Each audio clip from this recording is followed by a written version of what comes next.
इस वीडियो में मैं बवासीर की सर्जरी के हवाले से बात करूंगा कि बवासीर की सर्जरी कितनी तरह की होती है। इस ऑपरेशन के लिए मरीज को किस तरह प्रिपेयर किया जाता है, वो कौन से टेस्ट हैं जो ऑपरेशन से पहले किए जाने जरूरी हैं, इस ऑपरेशन के बाद आपको कैसे अपनी केयर करनी है ताकि आपका जख्म जल्द अज जल्द बेहतर हो सके, और आखिर में हम बवासीर की रिकरेंस या दोबारा होने के बारे में बात करेंगे।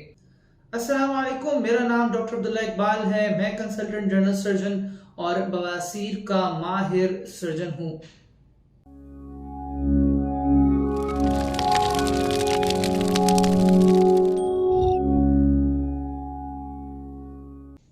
बवासीर की सर्जरी का मकसद बवासीर की अलामात के जैसे दर्द, खून का आना, खारिश होना और बवासीर के बायस जलन जो मोको के बायस होती है उससे निजात दिलाना है।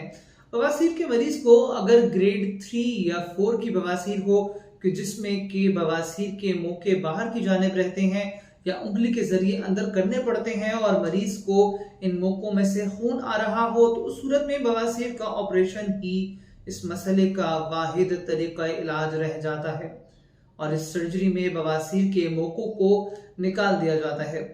अगरचे ये इलाज बहुत ही महफूज है और मरीज की अलामात को फौरी बेहतर करता है, मगर ये वाहिद तरीका इलाज नहीं है और सिर्फ उसी सूरत में ये किया जाता है कि जब तमाम इलाज के तरीक़ाकार को आजमाने के बावजूद मरीज में अलामात जूं की तू हो। बवासीर की सर्जरी के 3 तरीक़ाकार हैं। एक को हम ओपन टेक्निक कहते हैं, दूसरे को हम क्लोज टेक्निक कहते हैं, और जो तीसरा तरीक़ाकार है उसमें हम लेजर का इस्तेमाल करते हैं। ओपन टेक्निक से की जाने वाली सर्जरी सबसे आम है, जिसमें मोको को सर्जन चीरा दे के निकालता है और अंदरूनी तौर पे टांके लगा दिए जाते हैं। ये प्रोसीजर सबसे ज्यादा आम है और सस्ता भी है। क्लोज टेक्निक में सर्जन एक खास किस्म के इंस्ट्रूमेंट जिसे स्टैपलिंग डिवाइस कहा जाता है उसे पखाने की जगह पे इंसर्ट करता है और मोको को निकाल देता है।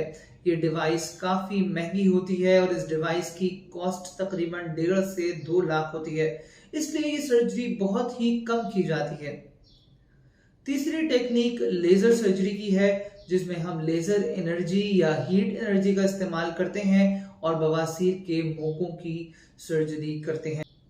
तीनों तरह के प्रोसीजर का रिजल्ट एक ही जैसा होता है कि बवासीर के मोके निकाल दिए जाते हैं। फर्क सिर्फ ये होता है कि लेजर टेक्निक में मरीज को ऑपरेशन के बाद सूजन निस्बतन कम होती है, जबकि बाकी 2 टेक्निक्स में कोई खास फर्क नहीं है।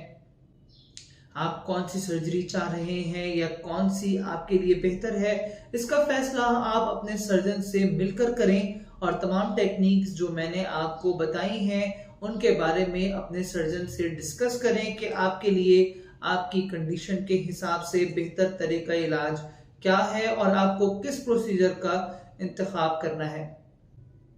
बवासीर की सर्जरी के लिए आपको सबसे पहले चंद चीजों का ख्याल रखना है। सर्जरी से पहले निहायत जरूरी है कि आप अपने सर्जन से मुआयना करवाएं और इस बात को कंफर्म करें कि क्या आपके इस मसले का वाहिद हल सिर्फ सर्जरी ही है।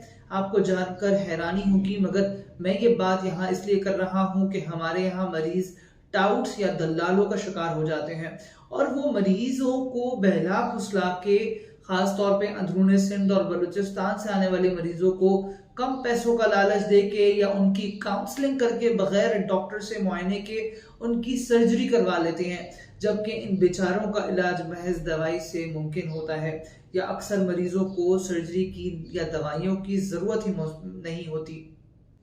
इसके अलावा ऑपरेशन से पहले आपका डॉक्टर आपको मुख्तलिफ टेस्ट लिख कर देगा, जैसे कि खून के टेस्ट और सीने का एक्सरे वगैरह, ताकि ये बात यकीनी हो जाए कि आप मुकम्मल तौर पे सर्जरी के लिए फिट हैं, तो वो टेस्ट जरूर करवाएं। ऑपरेशन से कबल आपको कम से कम 4 घंटे पहले अस्पताल दाखिल होना जरूरी है और दाखिल होने के बाद जरूरी है कि आप कुछ भी खाना और पीना बंद कर दें। आपके दाखिल होने के बाद बेहोशी वाला डॉक्टर आपका बाकायदा मुआयना करेगा और एक दफा फिर से इस बात की यकीन दहानी करेगा कि आप ऑपरेशन के लिए मुकम्मल फिट हैं और आपका ब्लड प्रेशर, शुगर और दिल की धड़कन वगैरह सब नॉर्मल है। इसके बाद आपको एक ड्रिप लगा दी जाएगी। ऑपरेशन के मुकर्ररा वक्त से 15 मिनट पहले आपको ऑपरेशन थिएटर में शिफ्ट कर दिया जाएगा, जहां आपको मॉनिटर अटैच कर दिया जाता है, जिसके जरिए डॉक्टर आपके दिल की धड़कन और ब्लड प्रेशर और बाकी तमाम अहम चीजों पे नजर रखते हैं। इसके बाद एनेस्थेटिस्ट आपकी कमर में एक इंजेक्शन लगाता है कि जिससे आपका निचला धड़ मुकम्मल तौर पे सुन्न हो जाता है। अगर आपकी सर्जरी होने वाली है तो यकीनन आप जानना चाहते होंगे कि ऑपरेशन के बाद क्या होगा और आप कब तक मुकम्मल रिकवर यानी ठीक होंगे।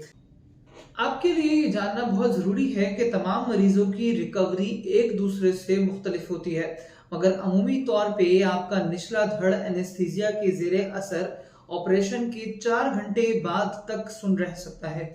इस टाइम के बाद आप हिलजुल सकते हैं, चल फिर सकते हैं और आपने अपनी एक्टिविटी को आहिस्ते आहिस्ते बढ़ाना है।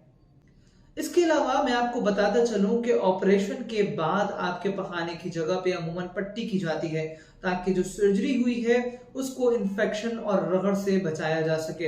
इस पट्टी को अमूमन कम से कम 12 घंटे के लिए छोड़ना जरूरी है, या फिर अगर आपको इससे कबल पखाना आता है या आपको हाजत के लिए जाने की जरूरत महसूस होती है तो आप ये पट्टी 12 घंटे से कबल भी निकाल सकते हैं। बवासीर के ऑपरेशन के बाद मरीज को ऑपरेशन की जगह पे दर्द और सूजन होना एक नॉर्मल फील है, और इसके लिए मरीज को मशवरा दिया जाता है कि वो नीम गर्म पानी में बैठे और जो अद्वियात डॉक्टर ने लिख के दी हैं उनका बाकायदा इस्तेमाल करें। नीम गर्म पानी में बैठने का सही तरीका क्या है और आपने किन किन चीजों का ख्याल करना है और कितनी देर के लिए बैठना है, इस टॉपिक पे मैंने पहले ही एक वीडियो बनाई हुई है। इसे देखने के लिए अभी ऊपर नजर आने वाले लिंक पे क्लिक कीजिए और मेरी इस टॉपिक पे मौजूद वीडियो को जरूर देखें। ऑपरेशन के बाद अद्वियात की बात करूं तो डॉक्टर आपको चंद अद्वियात लिख के देता है कि जिनमें नंबर 1 स्टूल सॉफ्टनर्स शामिल होते हैं जो आपके पखाने को नरम रखते हैं। नंबर 2 इसके अलावा डॉक्टर आपको दर्द कम करने के लिए लगाने वाली क्रीम देते हैं जो आपके दर्द को बेहतर करती हैं। नंबर 3 डॉक्टर आपको सूजन कम करने के लिए अद्वियात दे सकते हैं जो वो गोली की सूरत में दे सकते हैं या क्रीम की सूरत में दे सकते हैं। नंबर 4 और आखिर में डॉक्टर आपको एंटीबायोटिक प्रिस्क्राइब कर सकते हैं ताकि आपकी हाजत की जगह पे इन्फेक्शन के इम्कानात को कम से कम किया जा सके और आपके पखाने को नरम रखा जा सके।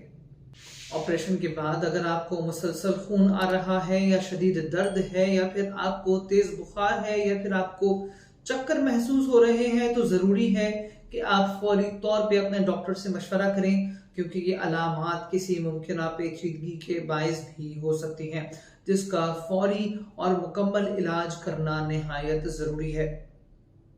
बवासीर की रिकरेंस या उसके दोबारा होने के इम्कानात कितने हैं और खास तौर पे किस स्टेज में कितने इम्कानात हैं और इन इम्कानात को कैसे कम किया जा सकता है, इस पे वीडियो का थंबनेल आपको यहाँ नजर आ रहा होगा, उस पर क्लिक कीजिए और मेरी इस टॉपिक पे मौजूद वीडियो को जरूर देखें। अगर आप बवासीर के हवाले से कोई सवाल करना चाहते हैं या बवासीर की सर्जरी कराना चाहते हैं तो आप मुझसे अपॉइंटमेंट लेकर रब्ता कर सकते हैं। मेरा कॉन्टैक्ट नंबर है 032123636111। आज के लिए इतना ही। मैं डॉक्टर अब्दुल्ला इकबाल। अल्लाह हाफिज।